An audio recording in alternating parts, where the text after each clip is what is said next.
23 de dezembro de 2010, o doutor Mourão está nos recebendo aqui no seu escritório e nós vamos conversar um pouquinho. Ele vai falar livremente sobre suas memórias, né? E para a contribuição para o projeto Memórias de São José dos Campos. Meu nome é Rosendo Santos Mourão. Não sei onde o papai foi encontrar esse nome de Rosendo, deve ser de origem espanhola. O nome não é tão comum, eu resolvi adotar Mourão, que é mais fácil, todo mundo me chama de Mourão. Tanto isso é verdade que outro dia eu estava no banco e a pessoa me chamou lá, senhor Rosendo, que ia com dois colegas meus, olhando, quem é Rosendo? Pensando que eu sou conhecido por Mourão. Nasci em Nova Russas, uma cidade do Ceará. E fiz até o ginásio, completei os 4 anos de ginásio em Fortaleza. Depois meu pai me mandou para o Rio, achando que Fortaleza, o Ceará naquela época, não tinha ainda condições melhores, e eu fiz o resto do colegial no Rio de Janeiro, e depois a universidade também, na Faculdade Nacional de Arquitetura no Rio. Eu sou arquiteto. Me permite só pontuar, eu gostaria que o senhor dissesse. Quer desligar? É o segundo. Alguma coisinha eu vou interromper. Se precisar. Quer que comece de novo? Não. Gravando? Eu só queria que o senhor frisasse algumas coisas para mim, a data do seu nascimento, mais ou menos ano que fez ou concluiu o estudo, coisa para a gente ter uma cronologia assim. Certo. Eu nasci um dia, em 30 de novembro de 1925. E vim para o Rio de Janeiro, fiz como eu estava contando, o colegial, naquela época era colegial, e depois fiz a universidade na Faculdade Nacional de Arquitetura, sou arquiteto. Terminei arquitetura em 1953, me formei arquiteto em 53. Um pouco tarde, talvez, mas naquela época eu trabalhava. Meu pai, nós éramos 9 filhos. E quando chegou quando eu entrei na universidade, ele disse, agora você vai estudar, vai trabalhar, porque eu tenho os outros para pôr do colégio também. Era uma visão educacional que o Brasil devia ter, maravilhosa.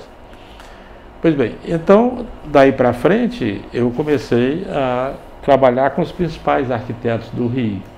Naquela época não tinha o computador, e era desenhista, do Niemeyer, dos irmãos Roberto, Vital Brasil, aquele pessoal todo. Pois bem, então, daí para frente, eu comecei a trabalhar com os principais arquitetos do Rio. Naquela época não tinha o computador, e era desenhista, do Niemeyer, dos irmãos Roberto, Vital Brasil, aquele pessoal todo. E era na escola, na arquitetura como estudante ainda, uma disputa muito grande, quem era o melhor desenhista para frequentar aquele escritório de maior nome, que dava nome à gente. Eu, graças a Deus, fui muito bom no desenho, realmente, tem desenho maravilhoso, guardo até hoje, e consegui trabalhar para o Niemeyer. Eu dizia que era funcionário dele, não era funcionário coisa nenhuma, era mero desenhista, porque o Niemeyer era realmente um arquiteto de uma criação maravilhosa, um criador fantástico, mas péssimo detalhista. Então ele gostava daqueles desenhistas que conseguissem fazer aquilo que ele detestava fazer. Ele gostava de fazer o projeto numa escala de 1 para 200 que não aparecem os defeitos. Na escala de execução, aí é que a coisa se complica, você tem que botar tudo de conhecimento técnico que ele não gostava. E com isso fiquei trabalhando com ele muito tempo. Daí houve uma concorrência para fazer o Centro Técnico de Aeronáutica do Brasil, que era o CTA, famoso CTA. O senhor, nós estávamos em que ano? Isso em 48, mais ou menos.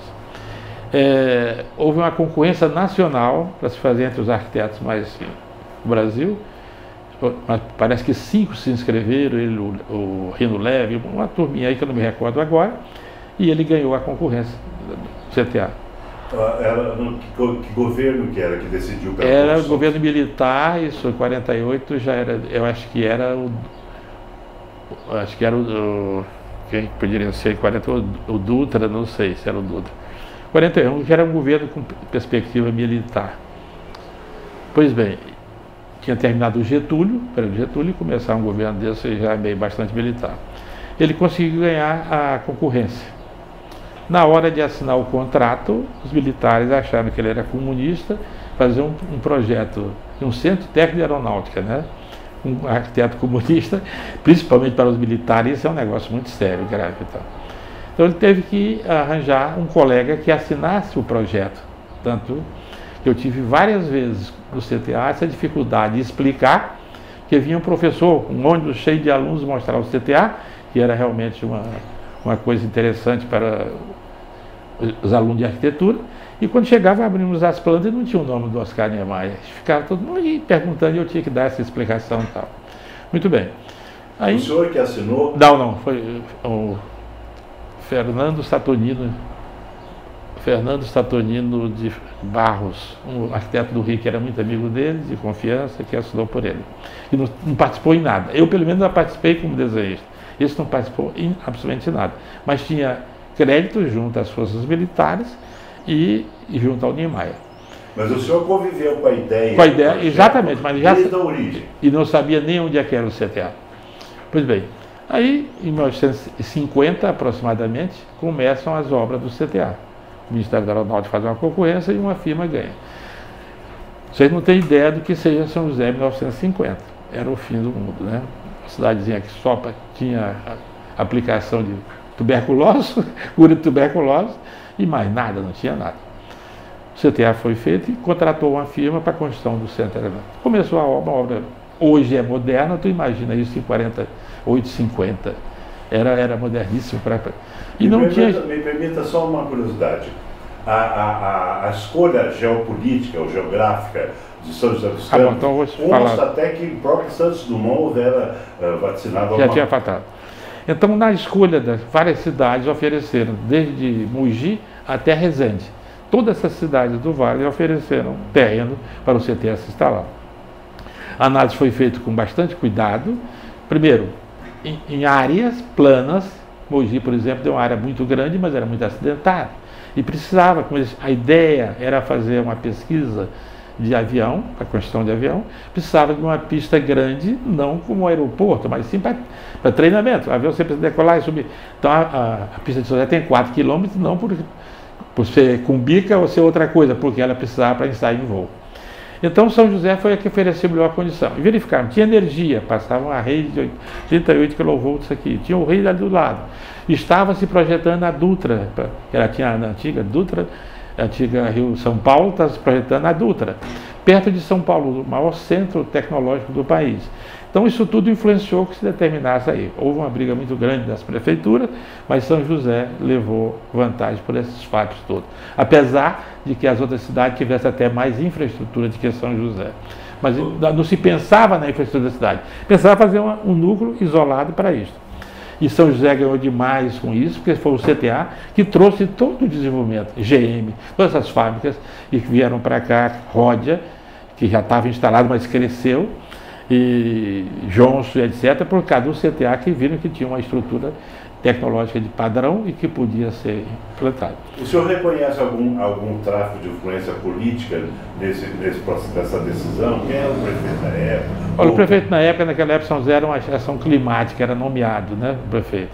E o prefeito que fez foi simplesmente doar o terreno e ficar em cima, tem uma área muito boa, você vê que era 1.200 km², uma área muito boa, mas ficava em cima, não tinha realmente estrutura, porque São José nem cidade era uma estância, o prefeito era nomeado, nem votado era. Aí começaram as obras e os problemas surgiram em seguida. Uma obra muito moderna, um pessoal muito fraco, não tinha as empreiteiras de São José, tu imagina que hoje não são uma grande coisa, tu imagina naquele. Nós temos que buscar em São Paulo, porque não tinha nada. Logo surgiram os primeiros problemas. Então, naquela época, nem telefone tinha São José para o Rio. Como é que a gente falava com o Rio? Era através do rádio, daqui para o aeroporto Santos Dumont, chuva, e do aeroporto Santos Dumont ligava para o nosso escritório.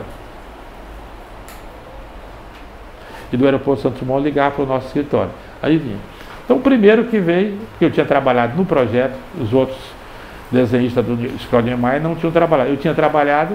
Disseram, então você vai morar para o Rio, para São José, tal. E vai um aviãozinho daqueles antigos, F6, hoje nem, o Fusquinha da época, No Rio de Janeiro, é um garoto, quando vim aqui, ele vi fazer um voo desse, para mim vai ser um negócio maravilhoso. Aí vim com um tenente pelo litoral, não tinha torre de controle, tentava perspectiva, o voo visual, vamos pousando, eu fiquei encantado com aquilo para mim foi realmente um negócio muito bonito e bacana. Então aí vim resolver todos os problemas, fiquei uma semana e resolvi os problemas com as construtoras que estavam aí, os empreiteirinhos, e daí voltei. Nem pude voltar de avião, porque mau tempo e só voava com tempo bom, porque o voo era um visual. Mas tinha um trem que era maravilhoso naquela época, o Vera Cruz, famoso Vera Cruz, você pegava Vera Cruz. Só tinha um problema. De São José, quando você entrava no trem, todo mundo te olhava com uma certa reserva, porque aqui era coisa de tuberculose. Quando eu entrei no trem, eu era magro, era igual aí, aos amigos, todo mundo me olhou assim, mas tudo bem, fui embora. Então. Não demoraram 15 dias, novo rádio, o aeroporto do ônibus, dizendo que tinham aparecido outros problemas e que precisava ir alguém, não sei o quê. Eu fiz uma certa resistência para vir, tendo em vista o que eu consegui observar na cidade. E naquela época a tuberculose realmente era um negócio muito sério. Você pegava na conversa com a pessoa. Eu botei uma certa restrição, mas minha mãe forçou demais a barra e eu vendo a posição e a necessidade, vim uma segunda vez. A segunda vez, quando eu cheguei, encontrei um coronel, aqueles militares bastante rígidos, e disse, olha, não dá para você ficar fazendo isso, porque vai ficar indo e voltando toda hora e a sopra não vai ter fim. Então você vai ter que ficar aqui paciente. Tem um avião que vem de Cumbica toda sexta-feira, traz os oficiais que fazem curso em Cumbica, pousa em São José, eu vou contar porque está no livro do Ozeiro, pousa em São José e vai para o Rio, pega 2 militares aqui, vai para o Rio e volta na segunda-feira no horário normal, pousa no aeroporto Santos Dumont e volta no horário normal. Então eu aproveitei isto e fui fazendo algumas semanas, né? E fui me interessando pela obra, a obra foi me dando um estímulo muito grande, e quando eu olhei, estava 6 meses já aqui em São José. E o CTA já estava me contratando como funcionário, fiquei já como funcionário efetivo do CTA. E de 6 meses eu estou a 50, eu me fixei, fiz o CTA em 54, estou em São José há 50 e tantos anos.